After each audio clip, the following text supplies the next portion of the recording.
starting with American interpassion. Sorry.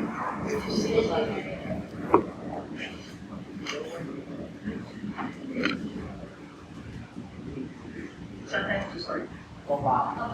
Versus Comanche. Okay, British American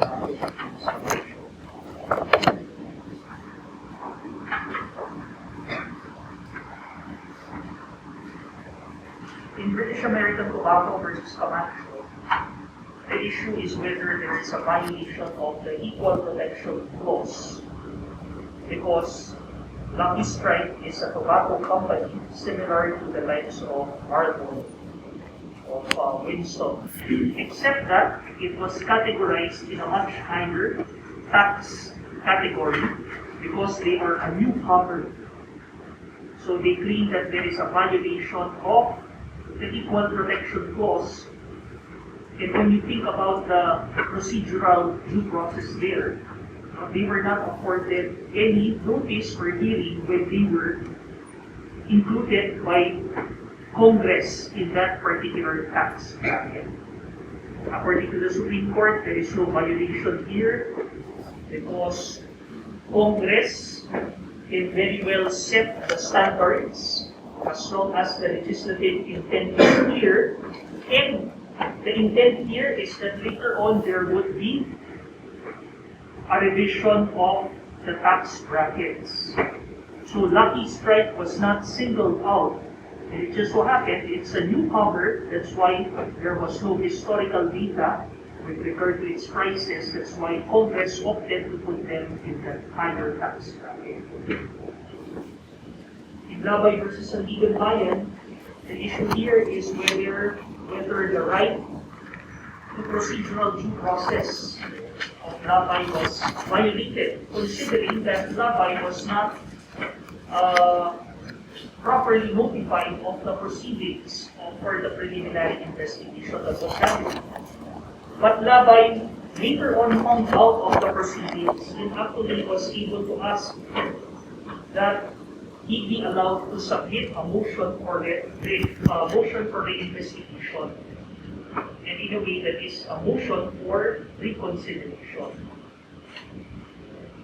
In the past, the Supreme Court has always held that procedural due process is not violated as long as there is an opportunity to ask for a reconsideration.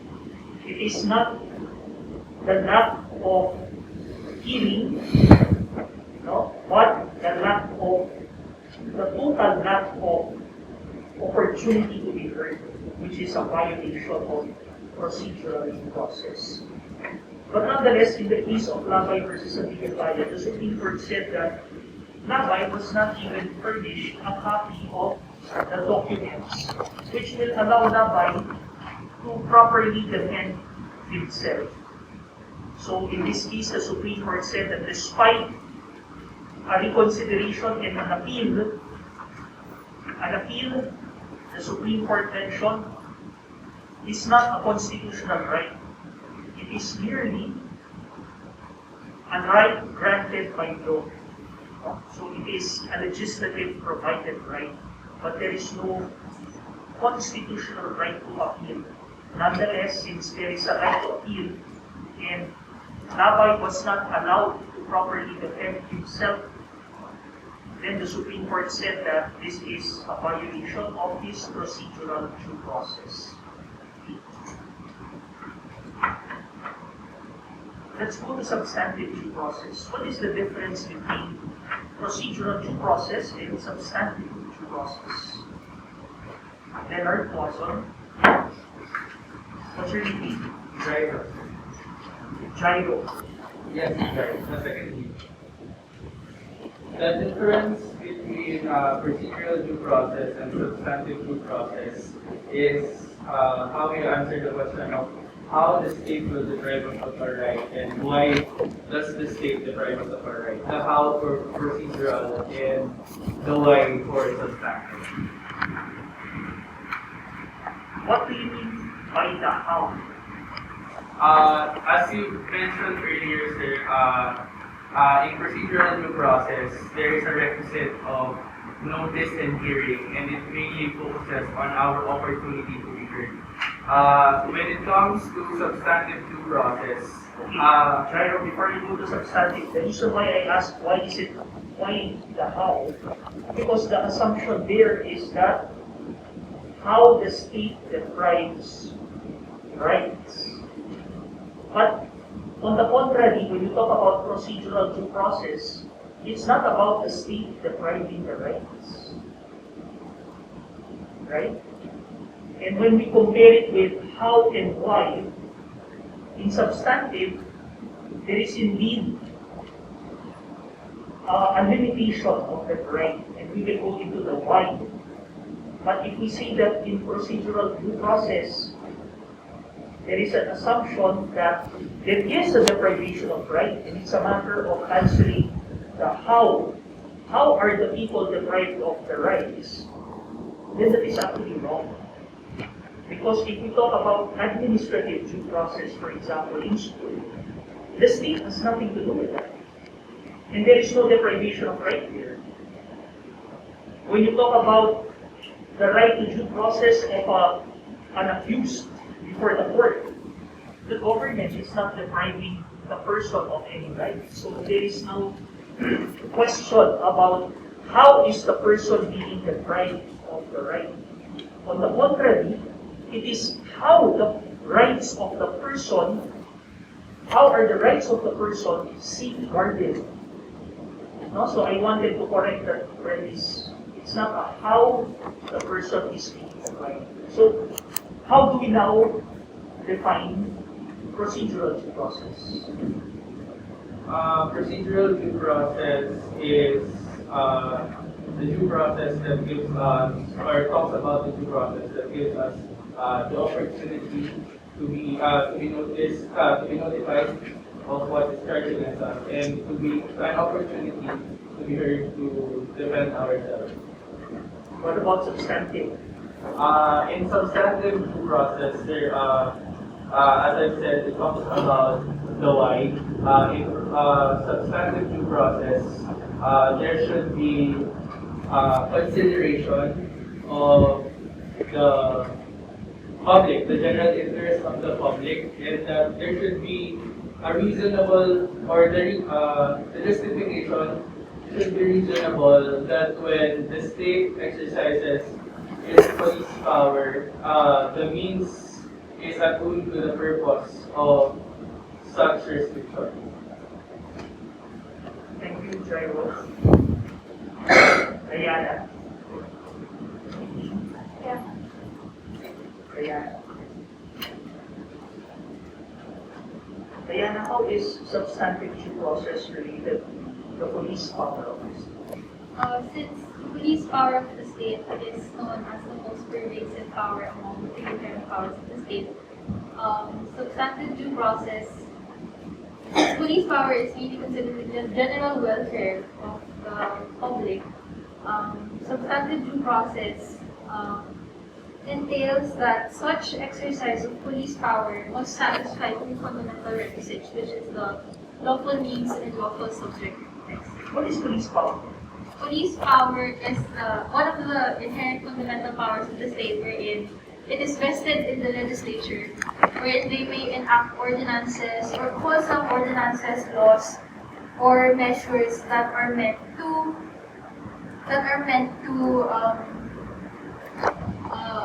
address or address issues or improve the quality of life of the general public.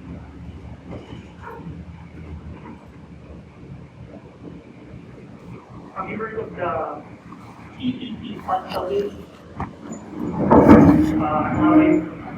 Pantawid Pamilya Program.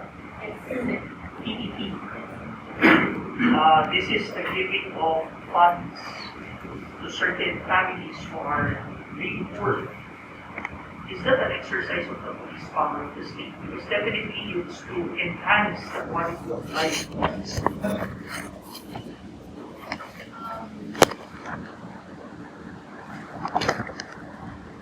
Arguably, yes, it's under How can it be power. How can it be an exercise of the police power of the state?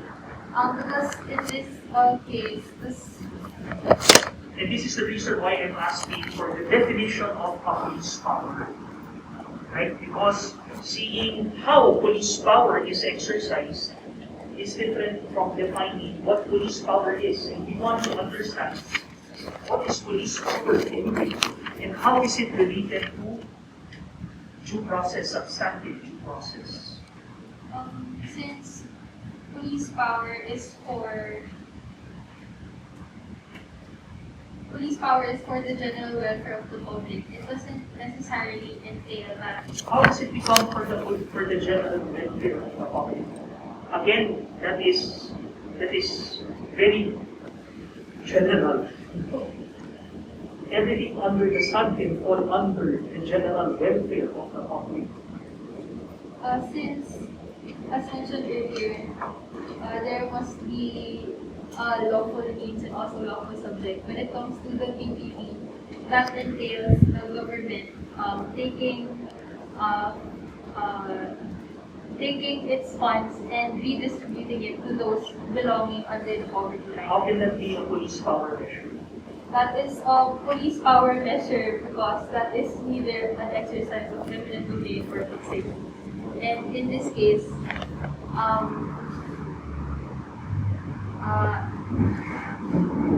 it is an exercise of police power since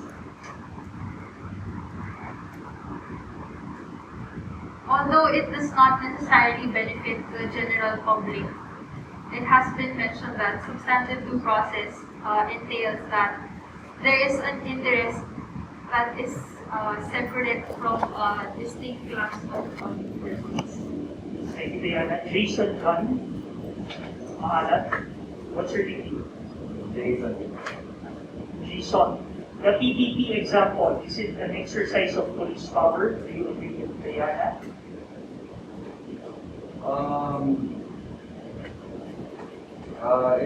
It is. Why do you say so? Because the requirement for because police power is generally the limitation of rights in order to pursue public interest. And then Okay, so police power is a limitation of rights. How is it now related to substantive due process? because in substantive due process, if like Mr. Cruzan said earlier, X, the Y, there is a possibility of a deprivation of rights, but this is through the use of police power, which is enforced mainly by the executive that actually stems from the legislative branch, wherein laws are enforced in order for there to be order and just in the society, along with the goal of the general welfare of the public and to keep public interest in mind. So police power is the limitation of rights. And if we talk about substantive due process, these rights are the right, liberty, and property. And the due process is the why. The substantive due process is the why. Because procedural due process also has a role to play in the deprivation of life, liberty, and property. So for example, you are sentenced to death penalty without a proper hearing. That definitely goes into the procedural due process. But if there are penal laws that are enacted by Congress, then that can go into, or that goes into the substantive due process as to what is the lawful purpose and whether the means are reasonable as mentioned earlier. But I just go back to the PPP example. Is it an exercise of police power? What right is actually the right in that EPP example.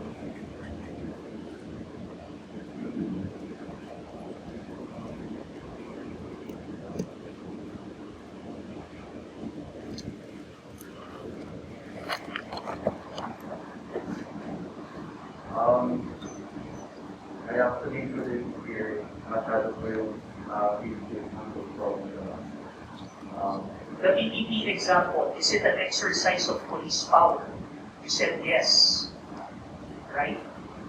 And since you said yes, I'm asking, what is the deprivation of rights in the EPP example?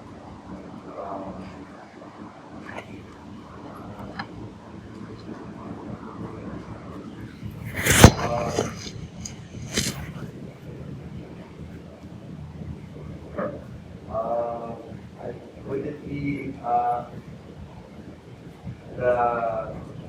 I believe it would be with regard to the right to life of There's no deprivation of right in the EPP example. Because there are beneficiaries who are actually going to get money based on that program, no? Based on a law for that program. So the question is, was there a curtailment of anyone's right? In short, not everything that enhances the quality of life means it comes from the police power. Okay? It could be simply the power to enforce or implement laws based on programs. And you, Jason? And John? What's your name? Anna, why is it that police power is inherently legislative in nature? Police power is inherently legislative in nature because it limits certain rights.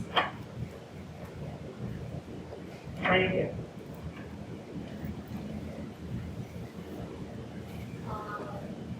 My classmates have earlier that and use it discuss about police power being regulative of anything.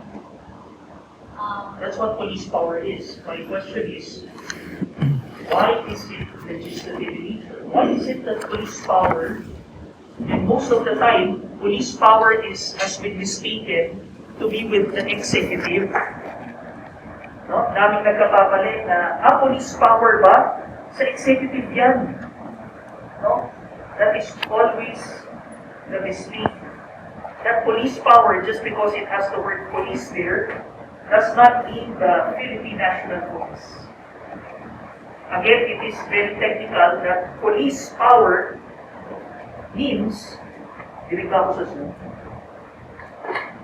Dinig pa rin ako sa Zoom? Yes, sure. Police power simply means that it is the right of the state to curtail liberties of the people. No? Life, liberty, property. But with the limitation, and that is due process. Okay?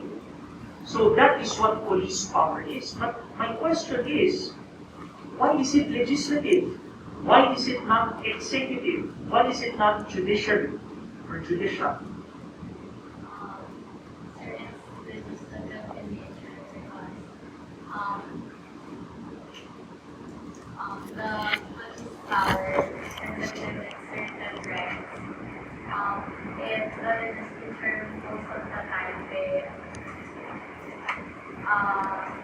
they're the ones who create ordinances, certain legislations, and So what? So what? Eh, yun nga ang goal ng legislative eh. Lawmaking. So what?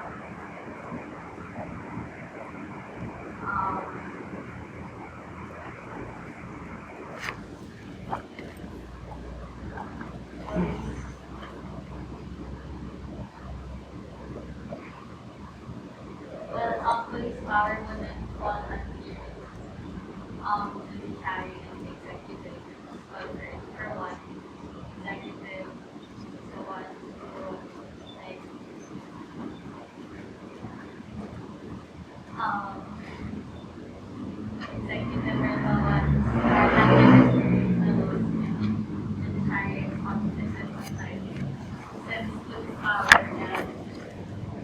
as you said, legislative executes, legislative makes laws. So what? What does that mean?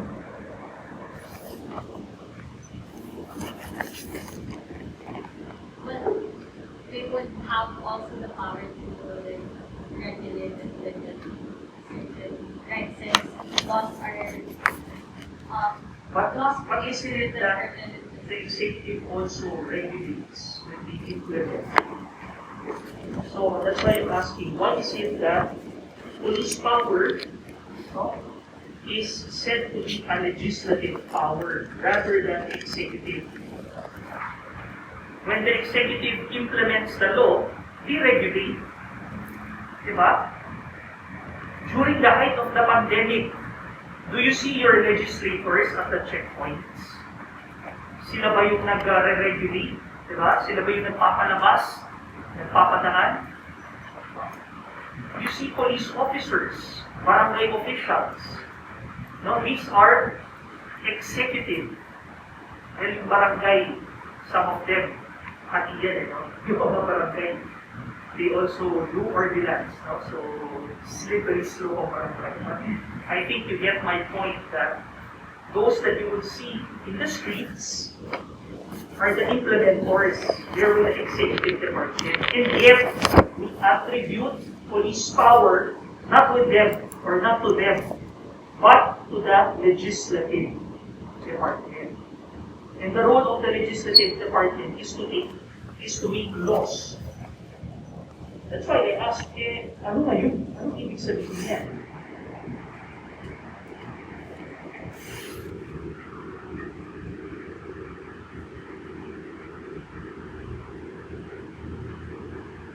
This is actually a Consti 1 lesson class. Consti 1 lesson. Thank you, Anna. Sarah. Agatha. What's your nickname? Same question, Agatha.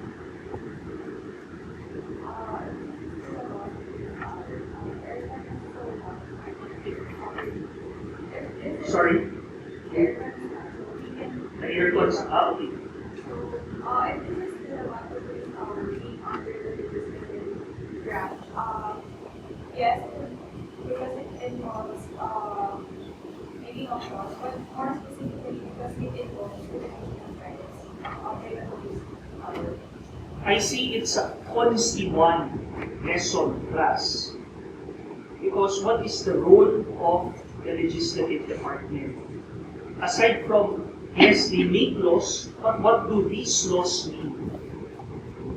Oftentimes, itong hindi na-appreciate ng mga legislators natin kung gaano ka-importante yung role nila. They are the ones that set the policies of the government. It is not the executive class, not the executive. It's the legislative department. The executive department is merely there to implement the laws. Implement. If there are no laws to be implemented, if there is no direction, then the executive is actually useless. Diba? They can only act based on the direction that has been set by the legislature. That's why your legislators are very, very important. No? Kung bopol sila mag-isip, bopol din sa laws natin.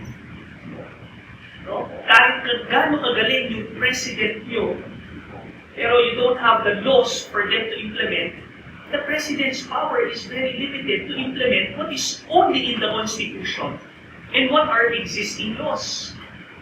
Diba? That's why the president goes to Congress with a legislative agenda kasi hindi magagawa ng presidente ito without a law. No? That's why the president not only reports to the Congress during the State of the Nation, the President also points out what is my wish list in terms of legislative agenda. No? How it is crafted is left to the legislative branch.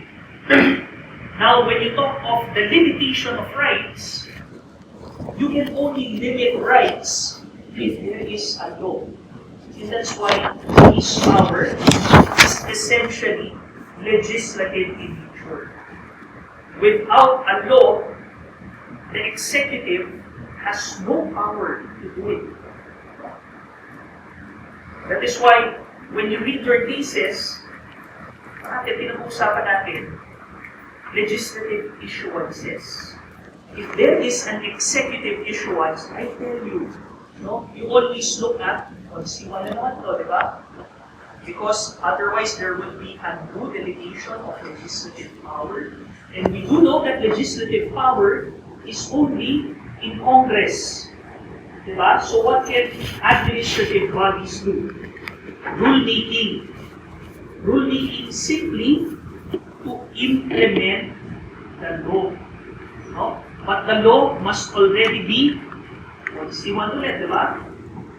Complete in itself and must have standards or mentioned in the law.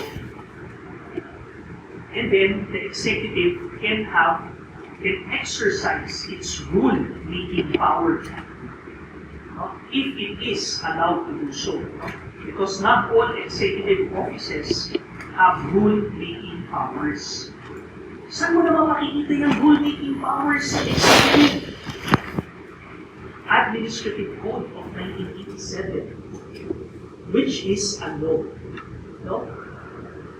Even if you say, but hindi ba executive order ang Administrative Code of 1987? Yes.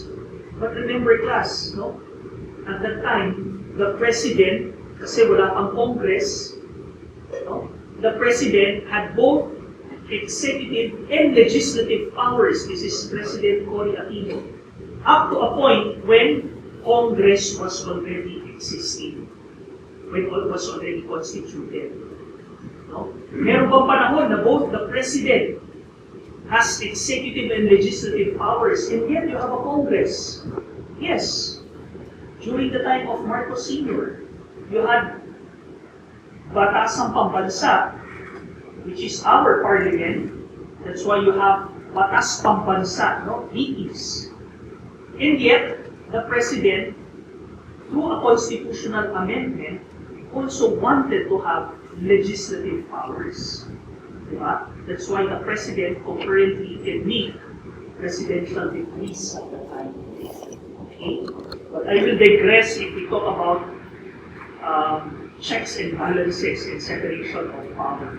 But we do know, no, from Consti 1, ideally, no, separate ang executive, legislative, and judicial, the judicial branches. So that is why it is legislative. Sure. And don't forget that, parang yung encounter yan. Don't forget that police power is legislative. Let's go to the cases. And when we go to the cases, my formula is quite simple. I just want you to go to that issue. No? Why is it a substantive due process issue? Identify what is the issue. Identify what is the lawful purpose. Nabanggit na ito kanina, no? To satisfy due process, you are limiting rights. To satisfy rights, you have to satisfy two requirements. The first is lawful purpose, the necessity. Logic tayo, no? Anong reason? Kailangan ba? That's the lawful purpose. Without the lawful purpose, you don't need to go to the second reason. Diba? Kasi hindi naman kailangan eh. Bakit i-action? Diba? So the second one is the response. The response must be reasonable. No? Lawful purpose, no? And then the reasonableness. Lawful purpose and reasonableness of the action. Okay? So there are times, again, rule of thumb. Pag walang lawful purpose, then it doesn't satisfy substantive due process. There's no need for it. Why are you limiting rights? Diba? Ang sagot dyan, pag nag-limit ka ng rights without lawful purpose, ano yung reason? Gusto ko lang. Hindi pwede yan. There must be a lawful purpose. You have to state what is that lawful purpose. There are instances when there is a lawful purpose, but the means are unreasonable. No? So ito lang yung two requirements. Okay? So when we go to the cases, let me know the purpose. Let me know whether the means is reasonable or unreasonable. And why are they reasonable or unreasonable? Okay? Is that clear? Okay. Let's start with US versus Tolentino.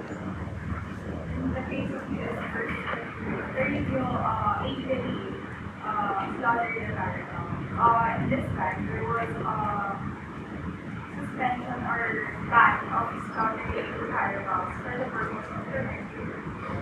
Let's go to the issue. The main issue here is whether or not it was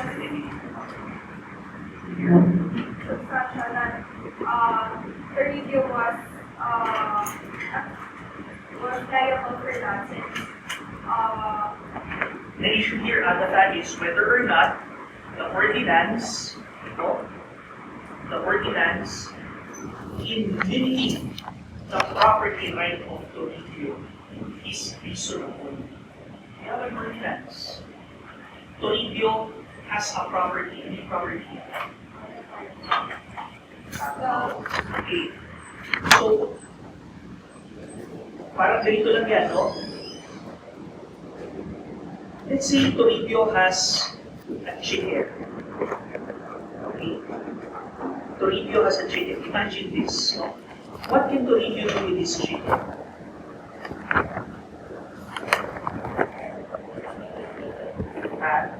Make it lay eggs. Okay. So, pagpalagay na natin hen. Yung chicken niya. Kasi kung hindi siya hen, mahirap mag-lay eggs. Okay, let's say the chicken is a hen and it can lay eggs. So, pwede. Pwede ba niyang habulin yung chicken niya? Serious, he can. Pwede ba niyang kilitigin yung chicken niya? Okay. Pwede ba niyang ikwa yung feathers ng chicken niya? Okay. When I was young, no, I was wondering, bakit pag sinabi mong dressed chicken, ito yung wala ng feathers? No? Okay. Pwede ba niyang katayin yung chicken niya? Pwede, no? So, because Toribio is the owner of the chicken, naging karabaw yung chicken. So, yun yung point, biglang, imagine, of course, hindi pwede mag-lay egg yung karabaw, no? Pero kung babae, baka pwede milk, carabaw's milk. Pwede niya rin habulin yung karabaw. No? Pwede niyang kritigin yung karabaw kung gusto niya. No? Pwede niyang katayin yung karabaw, and that's what Toribio did. Right? So, in short class, that is an aspect of ownership. That is a property right. Diba? As an owner, that it is your right to enjoy the use of your property. The limitation here is that the government imposed a certain permit for you to slaughter the carabao. And that's where the limitation comes in. No? That's where the police power comes in. Diba? Without the intrusion of the government, you could slaughter the carabao anytime you want, anywhere you want, anyhow you want. Pero nag-include yung government through a municipal ordinance. The question here, is there a lawful purpose? What's the lawful purpose? the lawful purpose is to regulate the slaughtering of the carabao. To regulate is the action. That is not the lawful purpose, right? The lawful purpose, as mentioned earlier, is the why. No? To regulate is the how.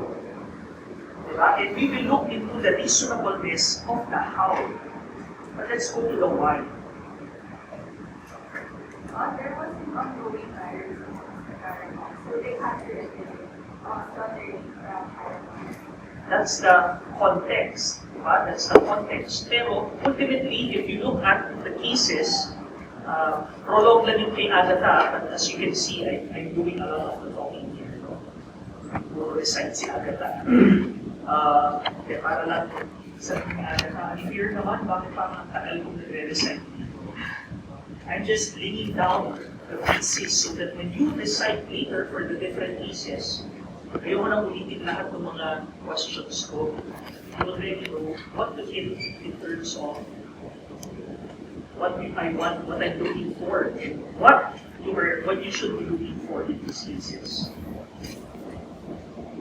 That's the context of what is happening. But if you look at the different cases, the lawful purpose can be summed up in 1, 2 words, sometimes a short phrase. Similar to what was mentioned earlier as general welfare, public health, public safety, public morals, right? So these are acceptable lawful purposes. So in the case of Toribio, what was the lawful purpose? Sorry, to protect public health, no? Actually, public health because the slaughter should be done in a slaughterhouse.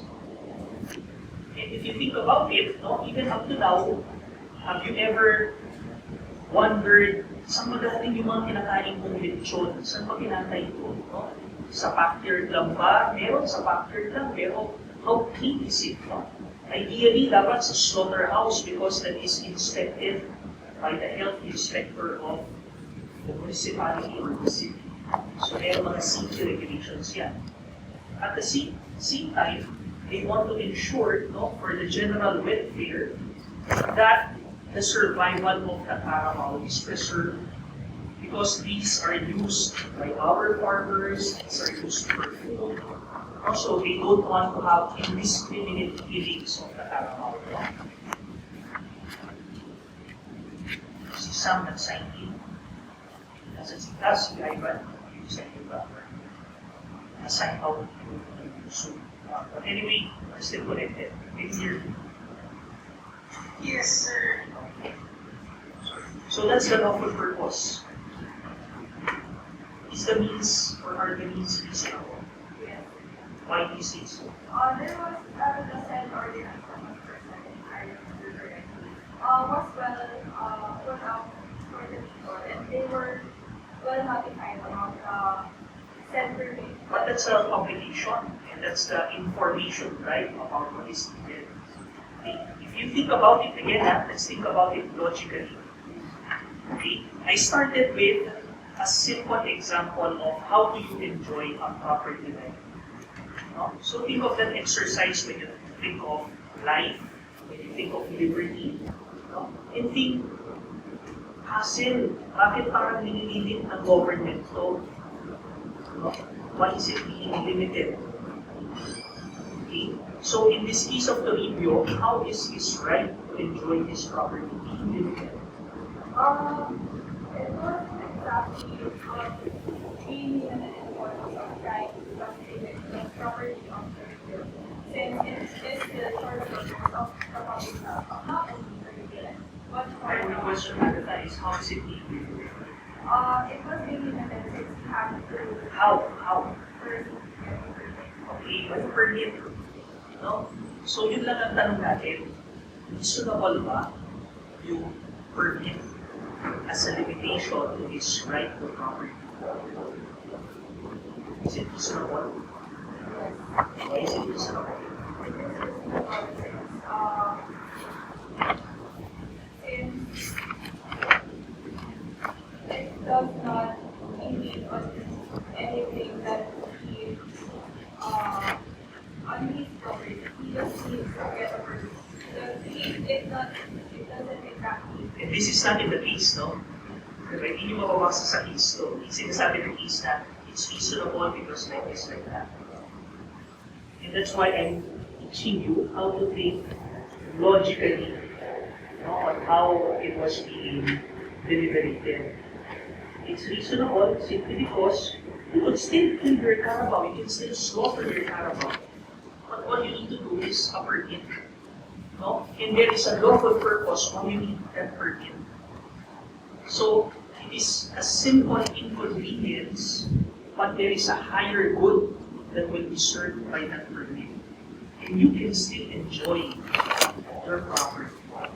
No? So that is what is meant. So that is what is meant last by that concept of police power. When you see regulate, ang dali magsabing regulate eh. Diba? But what is the concept of regulation? In police power, it is the limitation of life, liberty, and property. No? It is the inherent power to limit it. But with due process, meaning that there must be a lawful purpose, and the means of limiting it must be reasonable. Fiona? Nikki?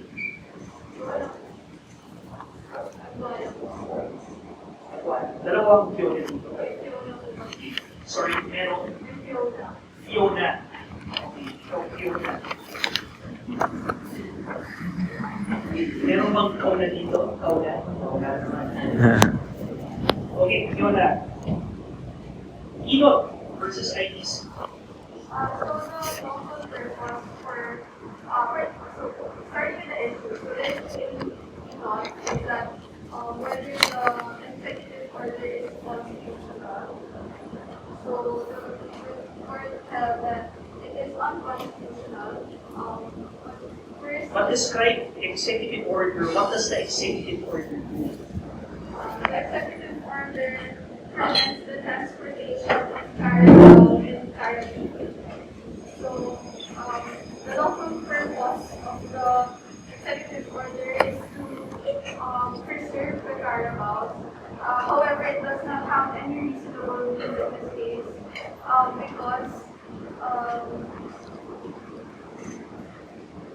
since it is penal in character, Enoch was deprived of his procedural due process, since the carabaos were instantly confiscated from him and he did not undergo any hearing review. What's your proof that there is an outright confiscation? When they seize the vessel, the carabaos. Those were the acts. But in the law itself, how do you see that there is an outright confiscation? And that outright confiscation is a denial of procedural due process. As you can see, we're looking at substantive due process, but the means being unreasonable is actually a violation of procedural due process. Because in an outright confiscation, there is no notice and hearing. But I'm asking, how do we know that there is actually an outright confiscation? And that should be in the law itself. How do we know? I remember correctly, the law was asked to pay. No, the supersedious bond that you paid was merely, in a case that he filed in order to recover the property. So yung bond na yun, parang insurance lang yan na binayaran niya sa court para kung mali yung pagbalik sa kanya and na-dispose na niya yung carabaos, then they would go after that insurance. That's why it's a supersedious bond. So that's not it. That's another action.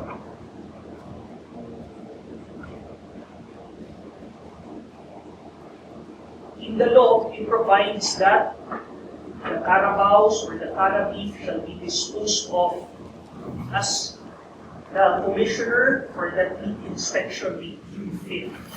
Now, sabi ng Supreme Court, there are no standards. It's clear that there is a confiscation without due process of law because it is distributed by the government without allowing any process.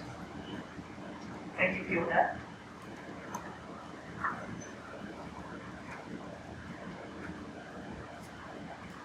Gabriel, for example. Hindi. Yeah. Gap, Yeah. Churchill. The issue in the case of Churchill was regarding billboards. So whether or not the act of What about billboards? What's the issue regarding billboards? the issue in Churchill's version is that whether or not the law that allows the collector of interior revenue to remove the billboards put out by people as unconstitutional. So it is held by the court that it was constitutional since there were the lawful purpose and the lawful deed. The first being that the lawful purpose of removing the said billboards were due to public nuisance. Since the very core of the said law was to safeguard the public safety or the public interest of the people, whether they are in the street or whether they're in the comfort of their homes, such that when they see such billboards, they may be bothered or they may be faced in a discomfort. So that the lawful means in this case is that there should be a due and proper investigation for the removal of such billboards before the act of removing the said billboards from their place. That is procedural due process. The proper investigation of the problem. But in terms of reasonable means of the removal itself, is that reasonable?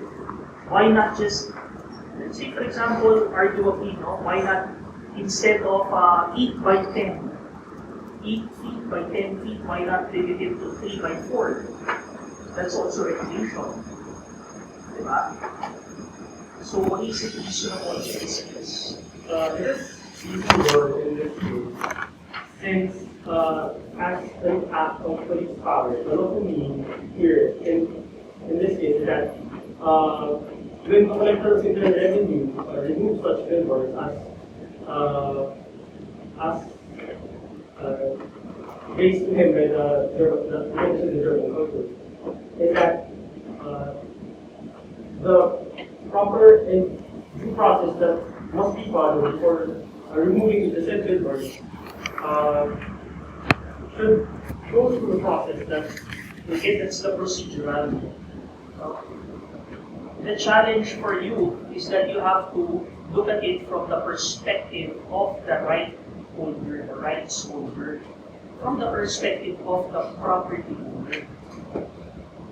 Pinapatanggal yung billboard, property ko to eh. Nagkabit akong billboard. No? I have a prime property, it's right beside the highway. Let's just see that's a highway. No? As a property owner, I can do whatever I want with my property. Diba? So if there are limitations, that is what you call, no, the police power of the state. For example, if there's a limitation as to the height that I cannot build, diba? So imagine, you're an owner of a property in Ayala, and then you can only build up to 2 stories height, sabi ng Makati City Government. No? That's an exercise of police power. Ang tatanong mo, bakit? We are in a financial district. And you see how tall the buildings there are. So if I can build a building beside the highway, I will ask, why can't I put a billboard beside the highway? Diba? So from that perspective of the property owner, can it be said, unfair yan? No? You are not allowed to construct a billboard. That's why I'm asking, is it reasonable? So if you see, ay hindi, meron namang investigation, ganyan. That's from the perspective of the one implementing. But from the perspective of the owner, Toribio, for example, earlier, Inon, in the other case. No? Now in this case, no, from the property owner's perspective, is it reasonable? Yes. Why is it reasonable? It is reasonable since the state emphasizes its police power and it's granting the authority to the users to the police. Okay, that argument actually is going into simple legal argumentation, right? Because, listen to it, simply because the state has the power. But it doesn't answer the question of why it is reasonable. It shows the power of the state, but that's actually what we're asking. Was the power of the state reasonably exercised? And the answer there is similar to the answer here with Toribio. No? Well, you can do anything with your property except put a billboard. No? That's why it is reasonable. And what was the reason for the limitation? For public safety. Of course, we know, if you look at the year, no, this has also been superseded by a lot of events. Diba? Right now, if you go through NLEX, SLEX, there are a lot of billboards there. No? If you go through Guadalupe, Pasig River, diba? Nakilaki yung bench. I was asking nga kung existing pa rin ba yung bench at parati dyan. No? Kasi before, no, that's parating, ano yan eh, very attractive billboard yan. Attractive in the sense that you would only see it. No? You would only see it. And they took the opportunity, bench took the opportunity at times, no, to banner advocacies. For example, LGBT rights before, about love. No? They had controversial postings there like, alam niyo ba yung Philippine Volcanoes? Philippine rugby team of the Philippines. No? They got them as the models before for their underwear. So nandun, no? Nandun, mga naka-underwear lang. No? Yan.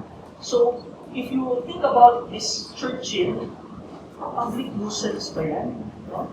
Definitely you'll be distracted. Diba? But that was what Churchill was saying. No? It's not just about aesthetics. This piece, and then we go to People versus Fajardo, tells us that if the purpose is simply aesthetics, ang maganda lang, that is not a lawful purpose, he said. So it went beyond aesthetics. There must be a public necessity for regulation. And what was that regulation here? Safety, order. Okay?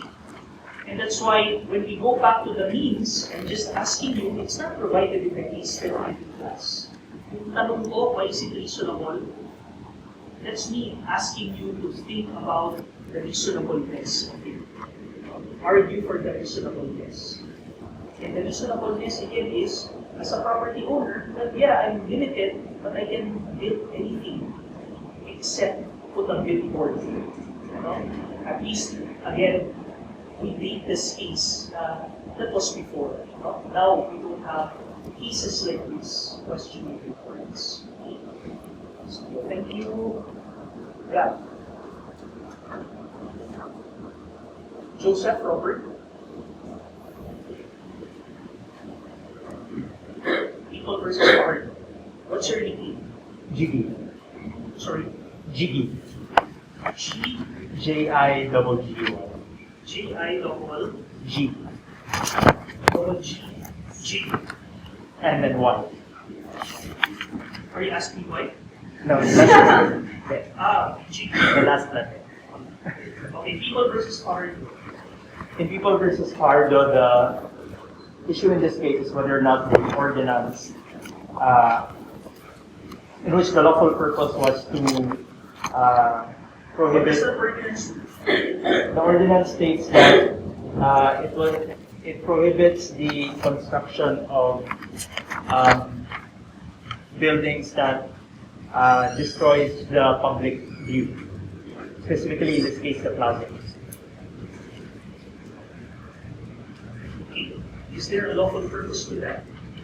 The lawful purpose was to prevent the destruction of the view of the public plaza, but then the court held that this was not a valid lawful purpose, as the reasonable means in which the LGU prevented the property owner from using his property was the police power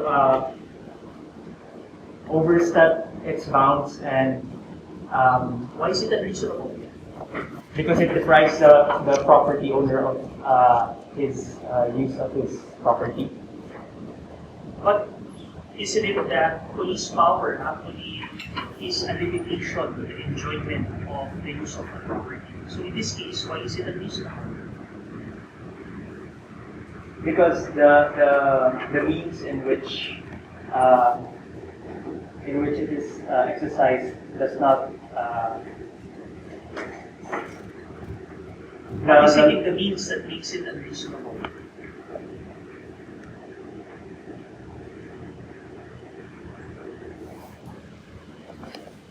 Also, but the ordinance itself was also unconstitutional Why? because through the ordinance there was unlawful deprivation of property. How is it? That's why I'm saying the unlawful deprivation there is the means. Why do you say that it is an unlawful deprivation? What is it in the means that makes it unlawful? When I say there's unlawful deprivation, Sorry, can you read it? why do you say that there is unlawful deprivation? There is unlawful deprivation because the purpose for which the ordinance was enacted did not actually, or the purpose was not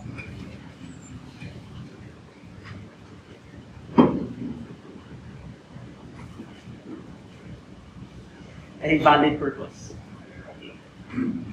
Baka makalimutan ka lang. Earlier, when I was talking about essentially legislative in nature for police power, I just might forget. Because many classes don't understand what is meant by the plenary power of Congress. Okay? You've always heard this, you've always read this, but you don't understand what is meant by the plenary power of Congress. You don't hear about the plenary power of the executive department because they don't have it. No? Because the executive merely implements a law. But when you see plenary power, and this is where the importance of Congress comes in, they can legislate on anything. Anything. No? That's what is meant by plenary power. Anything. The only limitation is that it is not against the Constitution. Okay? Kaya pag sinabing Congress has plenary power, they can legislate on anything as long as it is within the bounds of the Constitution. Only Congress can do that. Yung executive, naghihintay lang yan, ano ang law implement natin. No? So that's why you never hear about plenary powers of the executive. I like to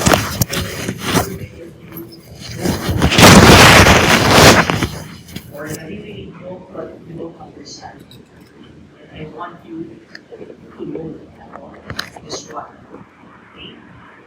Second, kaya ako naalala yun, I wanted to point out when you read your cases, you always encounter the term questions of fact, questions of law. No? You encountered by now, the Supreme Court would say, we are not a court that tries facts. We are not a trier of facts. We only entertain questions of law.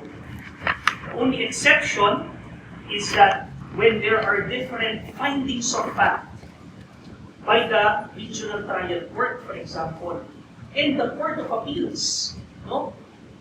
How can that be? Appreciation of facts yan eh. Class appreciation of facts. Diba? Sa lower court, you present your evidence before the judge. Diba? Kaya nga in the Supreme Court, no? Not many people appear before the Supreme Court class.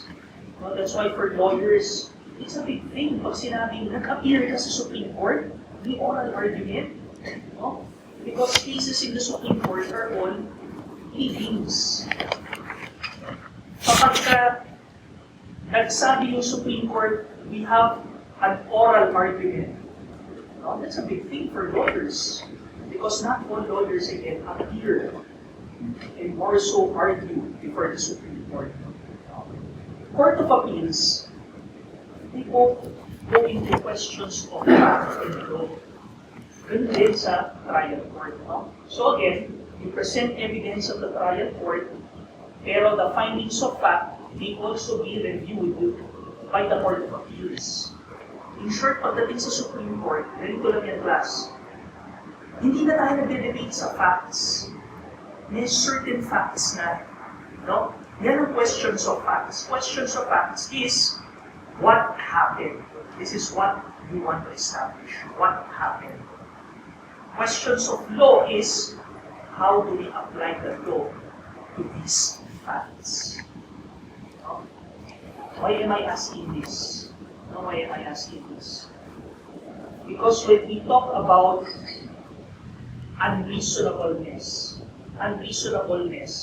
is a finding of law.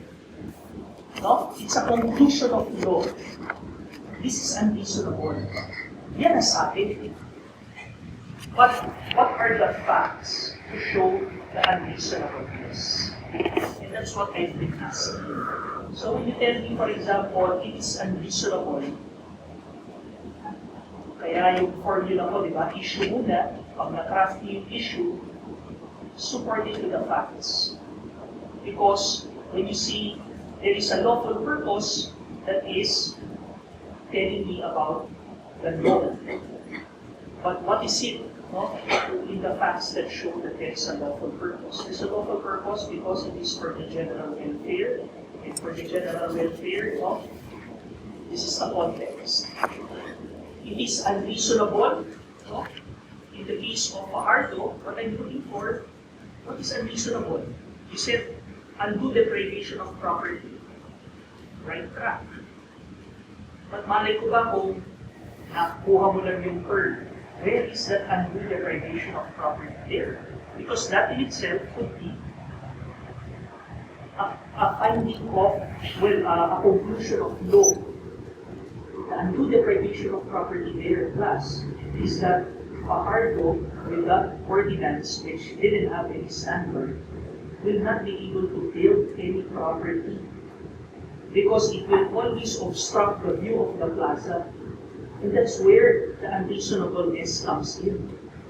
No? And that's where the Supreme Court said, this is no longer a limitation of your enjoyment of property. This is already a taking.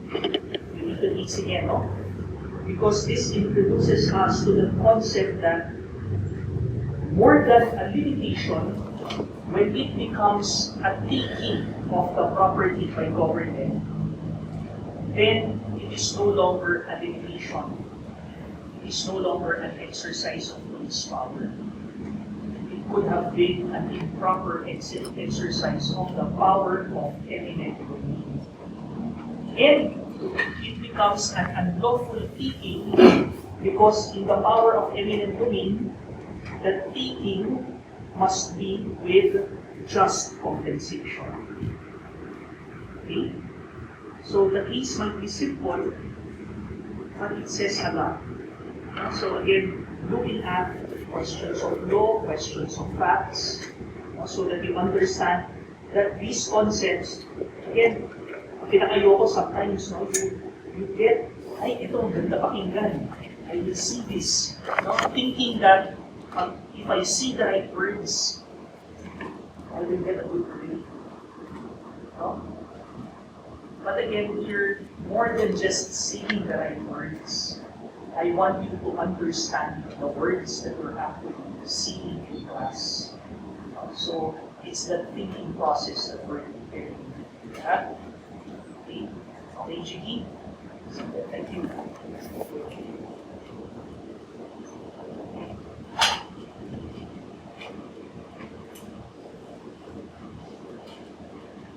Jason?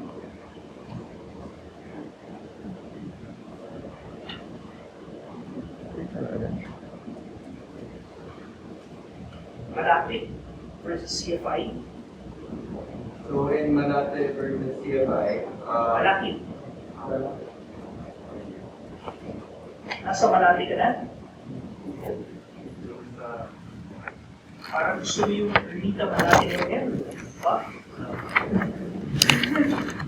Bakit gusto mo yung mga wash-up rates na agad?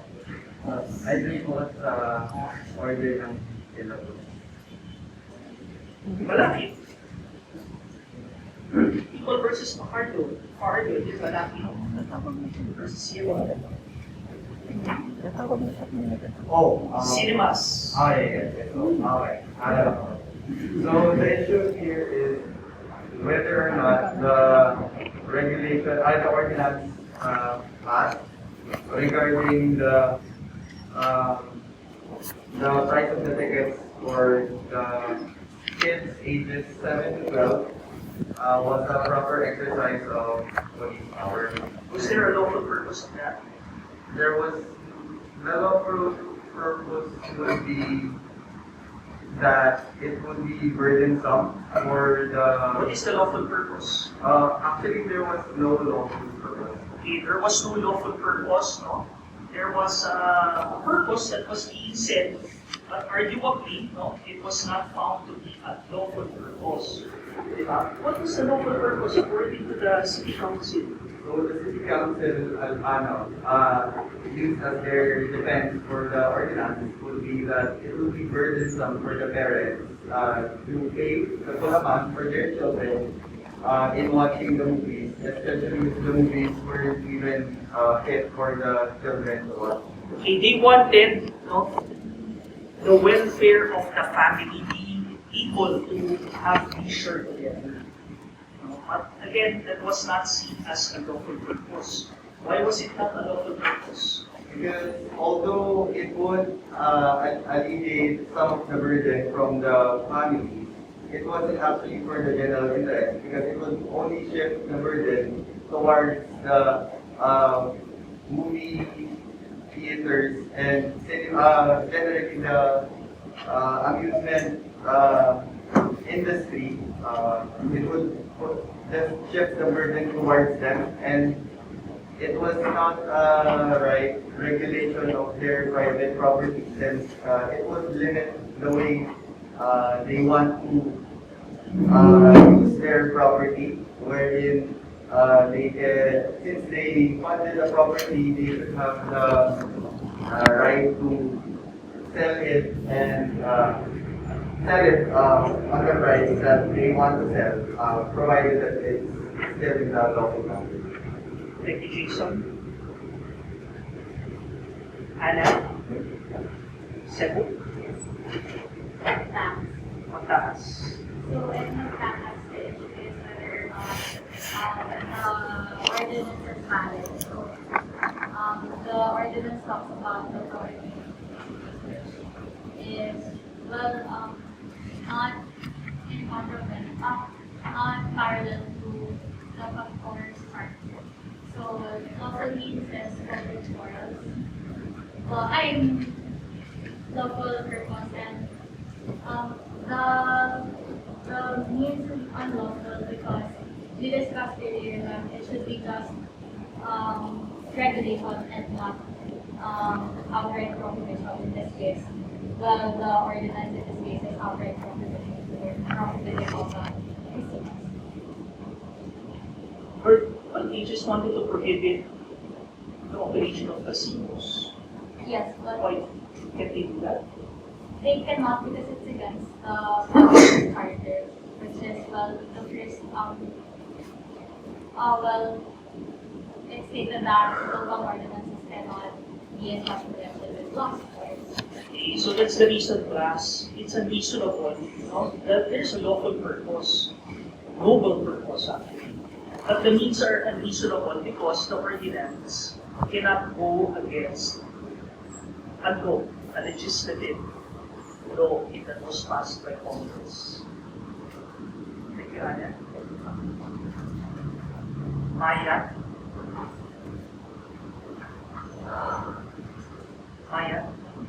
Samson? Can you hear me, Maya? Venice versus Michigan. So the issue here was whether or not Mrs. Venice, the due process was violated. Mrs. Venice, due process was violated. Why? How was her due process violated? Because in this case, Or allegedly violated? in this case, her husband actually committed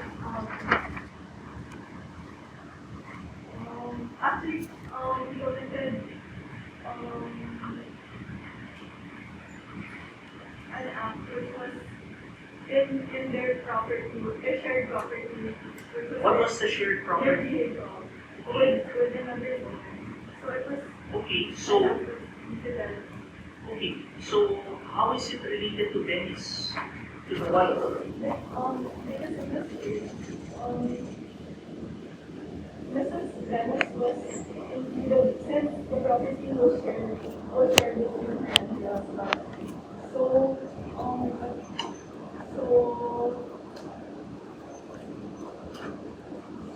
so she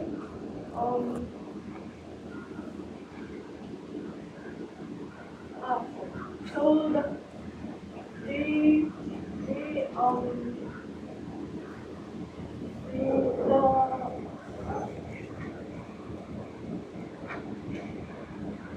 because such vehicles shared between both So what's the issue then? it was alleged that she should be also held liable for such acts. But then Was she being held liable? Was there a case against the wife?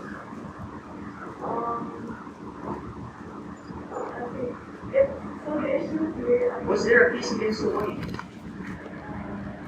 Because it's as if there is a case, you're saying that she should be held liable. Was she being made liable? yes, because the acts were committed. She was being made liable for the indiscretion committed by her husband. The court has a case against Mrs. Venice. No, the police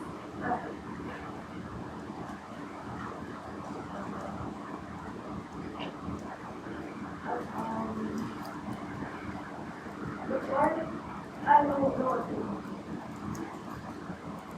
So, what are we talking about here? Whether or not there was a violation of due process. That's why I'm asking how.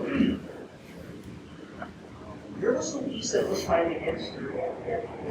So how was her alleged? Where is the alleged violation of the due process? It was when, because in this case,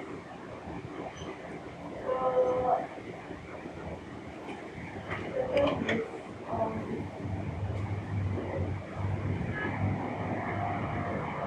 it was alleged in this case that, because the police went after, both spouses because of the sharing property. So a case was filed against Mrs. Venice when you say the police went after both spouses. That's what you said. The police went after both spouses. No, there was no case. But you said the police went after both spouses. I'm just repeating what you said. Thank you, Maya.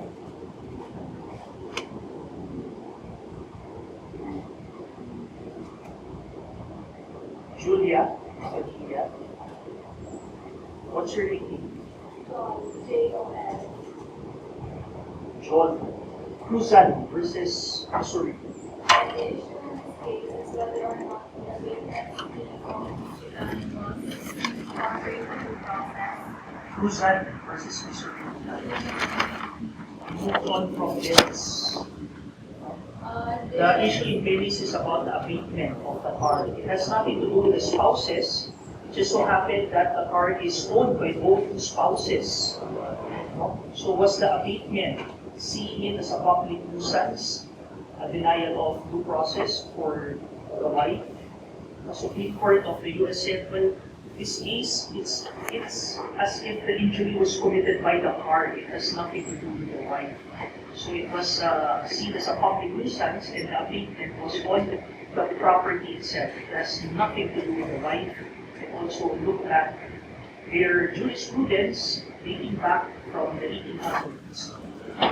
Director Cruzan versus The issue in the Cruzan is whether or not Cruzan, who was in a vegetative state, has the right to withdraw from life-sustaining treatment.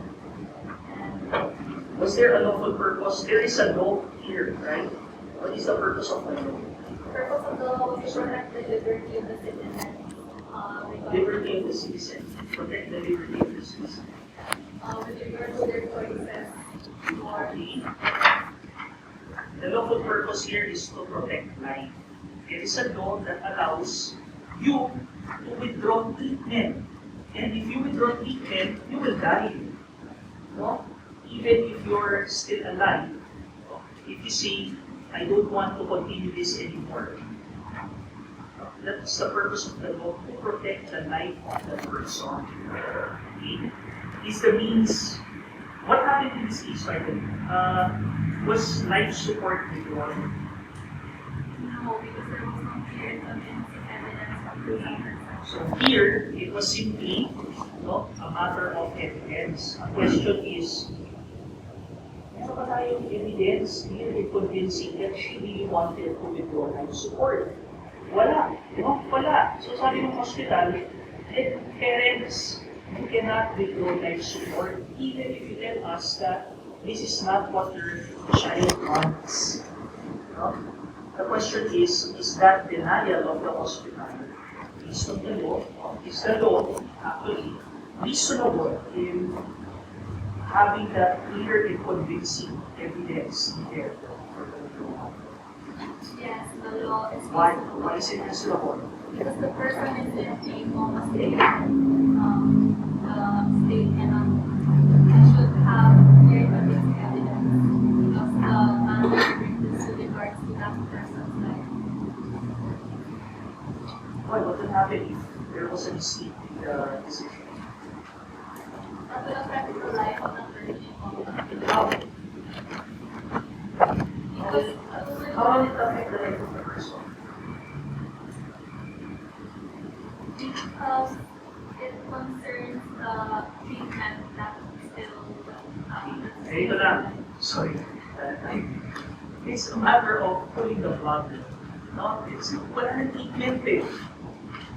At that, remember, based on the case, there is no known medical treatment for her case. So it's either to prolong her state, vegetative state, or to pull the blood. Sabi ng law, dapat clear that this is her will. And that's why I'm asking, is that reasonable? The answer to that is, if you look at the law for purpose, to preserve the life, yes. Pag pinul mo yan, nagkamali ka, patay na yung tao. Reversible ba yun? No, you cannot, di ba? You cannot reverse death kasi patay na. Di ba? But in that medical community, they're saying, yes, now we don't have a solution for her. She's in a vegetative state. But we don't know. Probably there might be technology that might make her improve her condition. That's speculative. But again, that is the safer choice, di ba? Kasi buhay pa. Kesa patay na, wala ka ng choice, di ba? Hindi mo na makapaniyan. Okay? So that was the issue here. Okay? Thank you. So we'll continue from here.